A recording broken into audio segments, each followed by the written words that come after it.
Hello and welcome to the economics in this week YouTube channel. आज के video में हम लोग गुणक के बारे में बात करेंगे। ये मैक्रो इकोनॉमिक्स मतलब समष्टि अर्थशास्त्र का एक टॉपिक है और इस वीडियो में हम उसे उदाहरण के साथ अच्छे से समझेंगे। तो चलिए स्टार्ट करते हैं। तो गुणक क्या है और इसे किसने प्रतिपादित किया था, मतलब वो इस प्रोपाउंडर ऑफ मल्टीप्लायर, हम इस बात से शुरू करेंगे।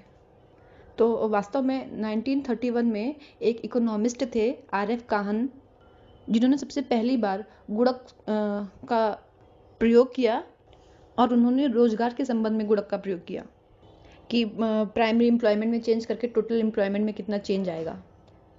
ये इनके रोजगार गुणक से संबंधित था, जिसे बाद में कीन्स ने यूज़ किया, जिसे हम आज निवेश गुणक या फिर आय गुणक के रूप में जानते हैं। तो कीन्स का जो इन्वेस्टमेंट मल्टीप्लायर या फिर इनकम मल्टीप्लायर मतलब आय गुणक या निवेश गुणक है, वो काहन के रोजगार गुणक से ही मतलब डिराइव्ड है। तो वीडियो में गुणक की परिभाषा, उसका फंक्शन मतलब फलन और एग्जाम्पल लिखा हुआ है। अगर आप चाहें तो उसको वीडियो को पॉज करके उसे पहले पढ़ सकते हैं, और अगर नोट्स बनाना चाहते हैं तो नोट्स बना सकते हैं, लेकिन मैं आगे इसे एक्सप्लेन करने जा रही हूँ। तो गुणक को हम पहले साधारण भाषा में समझते हैं। गुणक इन्वेस्टमेंट में चेंज होने की वजह से जो इनकम में चेंज आता है, उन दोनों के बीच के रेशियो को दिखाता है। मतलब K is equal to delta Y upon delta I. मतलब गुणक आय में परिवर्तन जो निवेश में परिवर्तन के फलस्वरूप हुआ है वो दिखा रहा है। और यहाँ पे K का मतलब गुणक से, आप इसे गुणक गुणांक मतलब मल्टीप्लायर कोफिशिएंट के नाम से भी जानते हैं। तो यहाँ पे हमने बात की कि इन्वेस्टमेंट में जो चेंज आएगा उससे इनकम पे क्या चेंज आएगा, इन दोनों के बीच का रेशियो तो हमें के बता रहा है, पर अगर हमें पता ही नहीं हो कि इनकम में कितना चेंज हुआ, इन्वेस्टमेंट मतलब निवेश के फलस्वरूप, तो हम निवेश में के का गुणा करके चेंज्ड इनकम को प्राप्त कर सकते हैं। और ये हम कैसे करेंगे, इसे ही हम आगे एग्जाम्पल के थ्रू देखेंगे। अभी मैं जो आपको एग्जाम्पल बताने जा रही हूँ वो एक व्यक्ति मतलब इंडिविजुअल से संबंधित है, लेकिन ये एग्जाम्पल समझ में आ जाने के बाद आप इसे पूरे इकोनॉमी लेवल पे मतलब मैक्रो लेवल पे रख के भी देख सकते हैं। तो एग्जाम्पल की तरफ चलते हैं। एग्जाम्पल में हम एक इंसान की बात करते हैं जिसकी मंथली इनकम जो है वो 100 है, और उसका जो MPC है मतलब मार्जिनल प्रोपेंसिटी टू कंज्यूम, और अगर हिंदी में बोले तो उपभोग की सीमांत प्रवृत्ति, वो 0.5 है। मतलब अगर उसकी हम इनकम 1 माने तो उसका 0.5 मतलब आधा वो कंजम्पशन मतलब उपभोग पर खर्चा करता है। और आगे बढ़ने से पहले हम ये कंफर्म कर लेते हैं कि मुझे पता है कि आपको कंजम्पशन फंक्शन APS और MPS के बारे में आपको पता है। अगर आपको नहीं पता है तो आप ये कमेंट में बता सकते हैं। तो चलिए फिर से एग्जाम्पल की तरफ चलते हैं। जैसे यहाँ पर मैंने एक इंडिविजुअल का MPC 0.5 लिया है।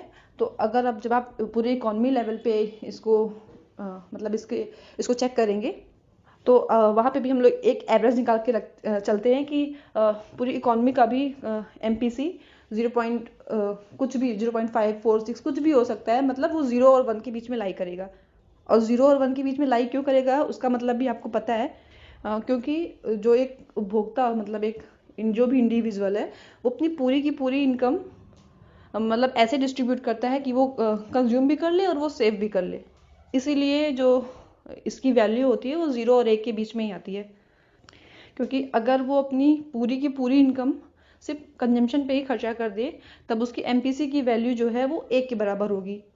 और अगर वो अपनी पूरी इनकम सेव कर ले और कुछ भी कंजम्पशन के लिए यूज़ ना करे तब उसकी MPC की वैल्यू 0 होगी।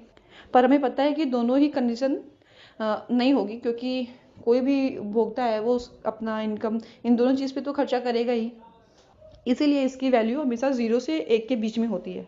पर सपोज करो कि अगर उसकी वैल्यू मतलब MPC की वैल्यू 1 के बराबर है, मतलब वो अपनी पूरी इनकम सिर्फ उपभोग पर ही खर्चा कर देता है, तब गुणक गुणांक मतलब मल्टीप्लायर कोफिशिएंट की वैल्यू इनफाइनाइट मतलब अनंत आएगी। और अगर वो अपनी पूरी इनकम सेव करके रखता है, कुछ भी कंजम्पशन पे स्पेंड नहीं करता है, तब मतलब उसकी MPC की वैल्यू 0 होती है, तब जो गुणक गुणांक है उसकी वैल्यू 1 आएगी। और ये कैसे होगा वो हम आगे एग्जाम्पल के सहारे देखेंगे।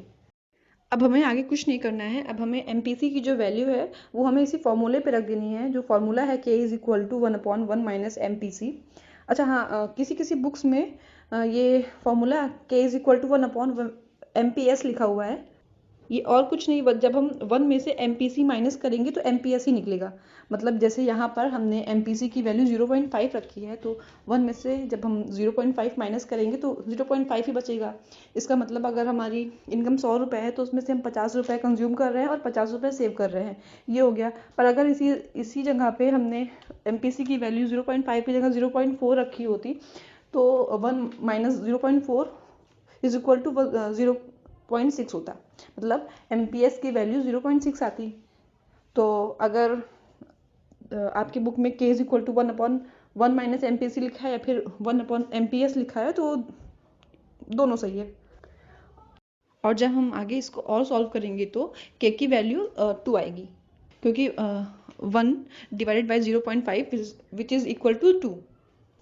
और अगर हमने ये माना कि इकॉनमी में मतलब एक अर्थव्यवस्था में 100 करोड़ रुपए का निवेश हुआ है, तो हम उस निवेश में इस गुणक गुणांक जो हमें निकला है 2, उसका गुणा कर देंगे तो हमें पता चल जाएगा कि इनकम में मतलब इनकम क्या होने वाली है, इनकम में चेंज क्या आने वाला है।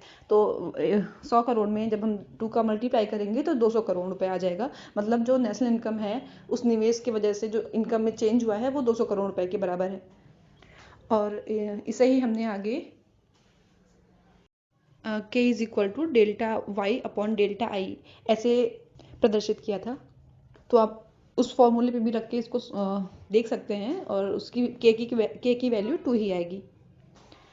तो अब आगे गुणक कार्य कैसे करता है, मतलब इसका वर्किंग प्रोसेस क्या है, इसके बारे में हम एक दूसरी वीडियो में बात करेंगे। तब तक के लिए आप इसी वीडियो का इंग्लिश वर्जन हमारे चैनल पे देख सकते हैं।